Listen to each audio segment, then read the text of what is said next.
Hello friends, क्या आप भी अपनी इनकम टैक्स रिटर्न में टर्नओवर कुछ और दिखा रहे हैं और जीएसटी में आपका टर्नओवर कुछ और आ रहा है? तो अगर आप भी ऐसी गलती कर रहे हैं तो आपके पास भी हो सकता है फ्यूचर में नोटिस आए। तो मैं एक बार फिर से सीए रोहित बिश्नोई और आज मैं आपको बताने वाला हूं कि अगर आपके टर्नओवर में मिसमैच है तो फ्यूचर में आपके पास पक्का नोटिस आएगा। इस चीज को आज हम बहुत डिटेल में डिस्कस करेंगे सो दैट आपकी प्रॉब्लम कम हो सके। तो बिना देरी करे स्टार्ट करते हैं आज की वीडियो। Let's start.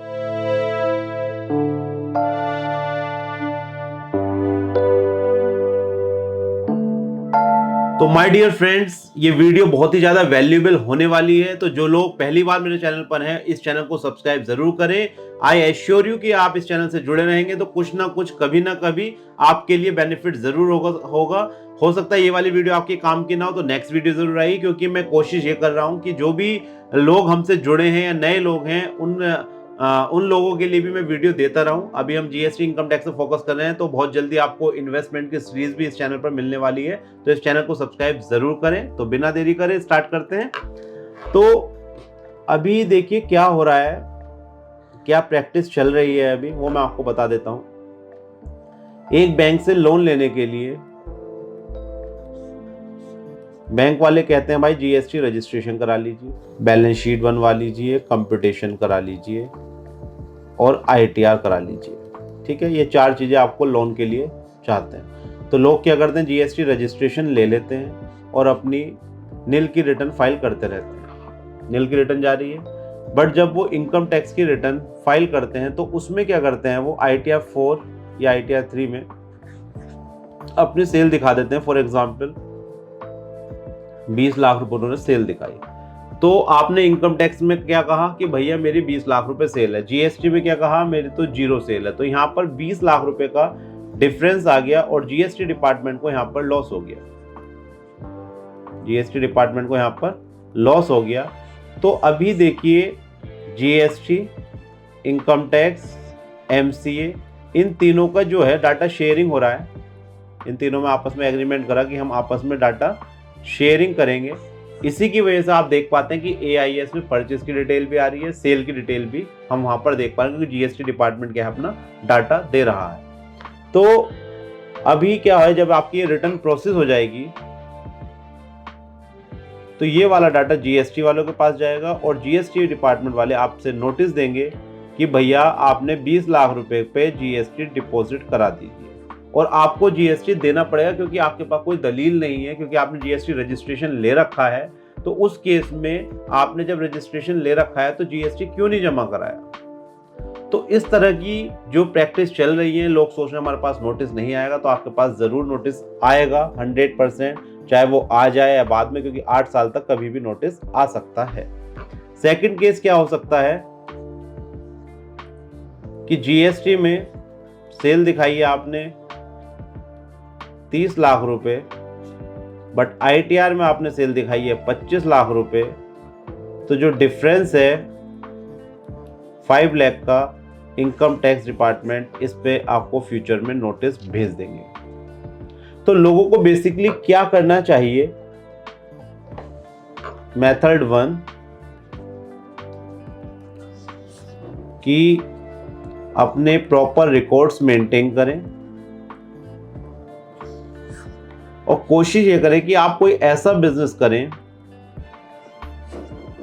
जिस पे जीएसटी ना लगता हो, एग्जम्प्टेड हो, एग्जम्प्टेड प्रोडक्ट्स हो, जैसे कि आपका आटा हो गया, हनी हो गया। तो इसमें आप अपनी सेल एग्जम्प्टेड कैटेगरी में दिखाते रहें, तो आपकी जीएसटी में सेल आ जाएगी यहाँ पर फॉर एग्जांपल 25 लाख रुपए, और इसी 25 लाख को आप अपनी आईटीआर में दिखा दें।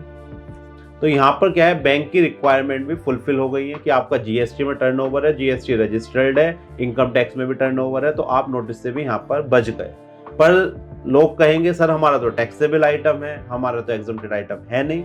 तो भैया एग्जम्प्टेड आइटम अगर आपका नहीं है तो आप आईटीआर में क्यों दिखा रहे हैं। अब आप ये कह सकते हैं कि बैंक वाले मानते नहीं है। बैंक वाले माने या ना माने, अगर आपको लोन लेने के लिए फ्यूचर में नोटिस आएगा तो ये काफी ज्यादा मतलब दिक्कत वाली चीज हो सकती है आप लोगों के लिए। तो ऐसा काम ही आपको नहीं करना है। अब कुछ जेन्युइन केसेस होते हैं। जेन्युइन केस कैसे होते हैं, फॉर एग्जांपल कि भाई जीएसटी का रजिस्ट्रेशन ले लिया बट काम नहीं चला, और वो नील की रिटर्न फाइल करते रहे और बिजनेस स्टार्ट ही नहीं हो पाया, तो उस केस में आपको ITR भरना है। तो ITR में आपको अपनी जो भी इनकम दिखानी है, वो बिजनेस से तो जीरो इनकम हो गई आपकी, तो आपको जो इनकम दिखानी है वो अदर इनकम में दिखाएंगे आप। अदर इनकम में अगर आप दिखाएंगे तो आपके ऊपर GST की लायबिलिटी नहीं आई। क्लियर हो गई बात। अगर आप बिजनेस दिखाएंगे, यानी आपने सेल करी है, कुछ सर्विस दी है, तो आपके पास नोटिस आने के चांसेस हो जाएंगे। तो इस चीजों का लोगों को अभी पता नहीं है, क्योंकि अभी नोटिस नहीं आ रहे हैं, बट फ्यूचर में आपके पास सेल्स मिसमैच नोटिस आ सकते हैं। तो फिर फ्यूचर में आप परेशान हो, जैसा भी स्पेशल ड्राइव चल रही है GST की, तो फ्यूचर में इस तरह की स्पेशल ड्राइव चल सकती है, क्योंकि अभी गवर्नमेंट ने डाटा लिया है, उसका एनालिसिस नहीं हुआ है। तो अगर आप सेल्स अपनी ज़्यादा दिखा रहे हैं इनकम टैक्स में और GST में नहीं है, तो भी आप फंसने वाले हैं। और एक केस और हो सकता है आपके, ये मैंने इस पर अलग से वीडियो भी बनाई है, कि बैंक स्टेटमेंट ट्रांजैक्शंस आ रही हैं, टर्नओवर आपका जीरो है। तो ये वाला जो टर्नओवर है भाई, ट्रांजैक्शन आपकी क्रेडिट साइड में बैंक स्टेटमेंट एंट्री आ रही है, 20 लाख रुपए आपका क्रेडिट हुआ है, सेल आपकी जीरो है, तो ये 20 लाख रुपए क्या है, इसका भी आपके पास रिकॉर्ड होना चाहिए। तो मैं अपनी वीडियो को कंक्लूजन जो मैं आप लोगों से कहना चाहूंगा, जो आपको ध्यान रखना है और इसी के हिसाब से आपको चलना है, बैंक स्टेटमेंट, एक्चुअली छोटे व्यापारी जो है वो अभी इस चीज को समझ नहीं रहे हैं, प्लस GST में जो टर्नओवर, देखिए बैंक स्टेटमेंट को ध्यान में रखते हुए आपका GST का टर्नओवर होना चाहिए, और GST और बैंक स्टेटमेंट को देखते हुए आपको अपनी ITR फाइल करनी है। तो ये जब सारी चीजें मैच हो जाएंगी तो फ्यूचर में आपके पास कोई भी नोटिस किसी भी तरह का नहीं आएगा, आई गारंटी। बट लोग क्या करते हैं, छोटे दुकानदार हैं, अभी हिसाब नहीं लगा रहे, कैश जमा करा देते हैं अपने खाते में, 1 करोड़ रुपए सेल दिखा रहे हैं, 80 लाख रुपए 30 लाख रुपए का हिसाब उनसे पूछा जाता है तो वो क्वेश्चन मार्क लग जाता है, फिर वो रिश्वत देके अपने केस को बचाने की कोशिश करते हैं। तो हमें अगर स्टार्टिंग से ही हम चलते हैं तो हमें कोई सी भी चीज करने की जरूरत नहीं है, ऑनेस्टी से अपना काम करें, सारी प्रॉपर पॉलिसीज फॉलो करें। तो अगर आपके पास फ्यूचर में कोई भी नोटिस आएगा तो केवल अगर आपके पास रिकॉर्ड रहेंगे तो हम उसे प्रोड्यूस कर देंगे और हमारे ऊपर कोई भी पेनल्टी नहीं आएगी। तो नोटिस से उन लोगों को डरने की जरूरत है जिनके पास प्रॉपर रिकॉर्ड्स नहीं है, जिन्हें नॉलेज नहीं है प्रॉपर कि हमें अपना अकाउंट्स कैसे मेंटेन करना है, ITR कैसे फाइल करनी है। तो इस केस को अगर आपको अवॉइड करना है तो प्रॉपर कंसल्टेंट की गाइडेंस लें। काफी बार ये देखा जाता है कि लोगों को नॉलेज नहीं होती और कोई भी नोटिस आता तो वो बहुत ज्यादा घबरा जाते हैं, पैनिक करने लगते हैं। तो बट एक चीज का आप ध्यान रखिए, अगर आपके पास जवाब है, फॉर एग्जांपल आपका पास कोई नोटिस आता है कि भाई बैंक स्टेटमेंट में आपके इतनी ट्रांजैक्शन, आपने टर्नओवर इतना दिखाया, तो आपने रिकॉर्ड्स मेंटेन कर रखे तो आप दे सकते हैं। फॉर एग्जाम्पल आपने इनकम टैक्स में टर्नओवर 10 लाख रुपए दिखाया, GST में 10.5 लाख रुपए दिखा रखा है, तो इसका रिप्लाई भी बन सकता है कि सर हमने, हो सकता है कुछ एडवांस में पेमेंट आया, उसका भी GST हमने जमा करा दिया, तो टर्नओवर हमारा ज्यादा आ रहा है। तो अगर आपके पास प्रॉपर रिप्लाई है तो आप रिप्लाई कीजिए, कोई डरने वाली बात नहीं है। बट इन चीजों का ध्यान रखिए क्योंकि ये प्रैक्टिस काफी मार्केट में चल रही है। आज के बाद आपको अपना टर्नओवर जो GST में दिखाया है वही एक्चुअल टर्नओवर जो आपको अपनी ITR में दिखाना है। और अगर कोई मिसमैच दोनों में होता है किसी एडवांस पेमेंट की वजह से या पिछले साल का कुछ टर्नओवर, तो उसका प्रॉपर रिकॉर्ड मेंटेन करके उसके अकॉर्डिंग अपना टर्नओवर ITR में दिखाना है, जिससे आपको फ्यूचर में कोई प्रॉब्लम ना हो। तो फ्रेंड्स, ये बहुत जरूरी और मतलब बहुत प्रैक्टिकल वीडियो मैंने आपको बताई है। इस तरह की मैं प्रैक्टिस देख रहा हूं, तो आपको अभी नोटिस नहीं आ रहे हैं, ना ही कोई कंसल्टेंट आपको बता रहा है कि फ्यूचर में नोटिस आ सकते हैं। बट आई एश्योर यू कि अगर आप इस तरह से काम अपना करेंगे तो फ्यूचर में कोई प्रॉब्लम नहीं होगी।